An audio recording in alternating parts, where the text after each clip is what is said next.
TJ, what are your thoughts on the game tonight and how you played? I didn't play well at all, and got to do better. What do you feel like were the struggles for you tonight in this game? Say just turnover. Didn't play turnover-free ball, and every time you have 5 turnovers in a game, can't expect to win. Were there any commonalities with the interceptions? Say it again. Any commonalities with the interceptions, common themes? Can you explain that a little more? I'm sorry. Any mistakes that were recurring, I guess? Yeah, just bad ball placement on a lot of things. You know, bad misread throws. And I got to play better. And like Coach Napier always said, this is a practice sport. You got to practice. You got to play. You got to get through it and continue to work and get better. Coach Napier mentioned that it could also be just from progressions. That was something that he had noticed. But from your perspective, do you think that the offseason, the way that it went for you, the lack of practice time just has made that more difficult to handle going in your second year?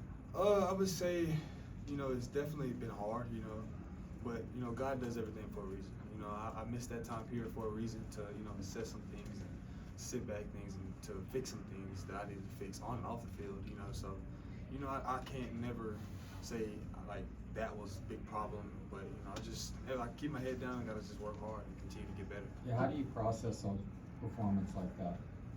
Yeah, you know, I've never had a performance like that in my life, so it's kind of hard to process it, but at the end of the day, it's all about how do you bounce back and how do you respond, and I'm planning on doing so.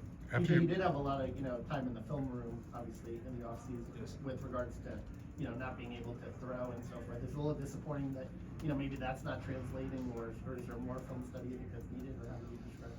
Yeah, it's definitely always ways to improve your process, you know, and things like that, but like I said, I'm just excited to get back to work, man. It's just gotta get this taste out of my mouth. You know, I played horrible football today, and I gotta do better. After your 4th interception, you and Coach had a long conversation on the sideline. What did you guys talk about? Yeah, we just talked about just in the situation of the game and what we were trying to accomplish there, you know, and I kind of left it a little high on the receiver on the post route, you know, and I missed the throw. But he was just telling me, you know, I see what you were thinking there, but you know, we gotta play a little smarter right there in that area, trying to, you know, got 3 points. So Which interception bothered you the most tonight? I'd say all of them bothered me. So it wasn't really one just stuck out. You know, I feel like the one there before halftime really hurt. You know, giving them 3 points, you know, before going into halftime. But like I said, all of them was really painful. But I just gotta play better. How's the defense? How you guys holding a number of 3 and outs? How do you feel you guys played and played well enough to get a win tonight? Yeah, I feel like we played well. We're still not perfect. Still not perfect football. You know what I'm saying? It's closer to the standard, but it's still not perfect. It wasn't good enough for the win, so it's not good enough. So it's not just on the offense, it's on us too. We could have made some plays, capitalized on more opportunities to make more plays and get off the field and give the offense more time with the ball.